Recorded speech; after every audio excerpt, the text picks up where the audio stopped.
ভারত পাকিস্তানের মধ্যে সমরাস্ত্রের যুদ্ধের পাশাপাশি শুরু হয়েছে তথ্যযুদ্ধ।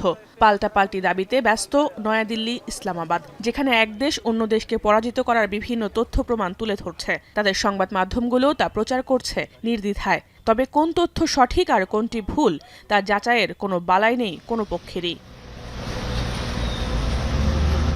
এই যেমন বৃহস্পতিবার পাকিস্তান দাবি করেছে তাদের আকাশসীমায় ভারতের বেশ কয়েকটি ড্রোন ঢুকে পড়েছে।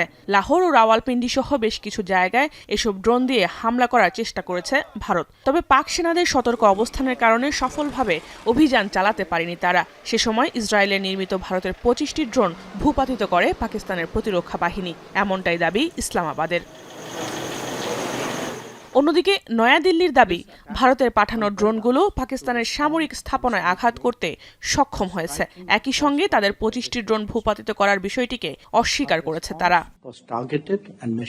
এর আগে বুধবার ভোরে পেহেলগামে 26 পর্যটক নিহতের প্রতিবাদে আজাদ কাশ্মীর ও পাকিস্তান ভূখণ্ডে সন্ত্রাসী আখড়াগুলো লক্ষ্য করে 9টি স্থানে ক্ষেপণাস্ত্র ও বিমান হামলার দাবি করে নয়াদিল্লি। তবে ইসলামাবাদ বলছে কোনো সন্ত্রাসী ডেরায় নয়, বরং পাকিস্তানের 6টি শহর ও স্বাস্থ্যকেন্দ্রে হামলা করেছে ভারত।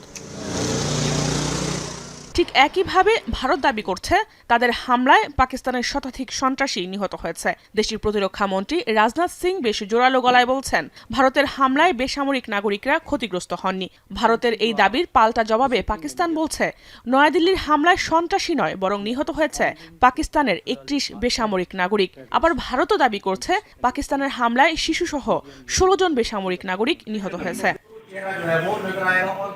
এছাড়াও ফ্যাক্ট চেকের ভিত্তিতে ভারতের প্রেস ইনফরমেশন ব্যুরো পিআইবির পক্ষ থেকেও জানানো হয়, ভারতের রাফাল ফাইটার জেট ভূপাতিত করার বিষয়টি সম্পূর্ণ ভুল।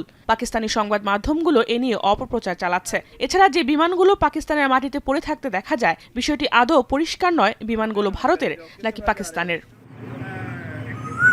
পাক ভারত নিয়ন্ত্রণ রেখা বা লাইন অফ কন্ট্রোলে ভারতীয় সেনাদের সাদা পতাকা উড়ানোর বিষয়ে তৈরি হয়েছে ধোঁয়াশা। পাকিস্তান দাবি করছে ভারতের সেনারা আত্মসমর্পণ করেছে বলেই প্রতীকী স্বরূপ সাদা পতাকা উড়িয়েছে, অথচ বিষয়টি নিয়ে আনুষ্ঠানিক কোনো বক্তব্য দেয়নি নয়াদিল্লি।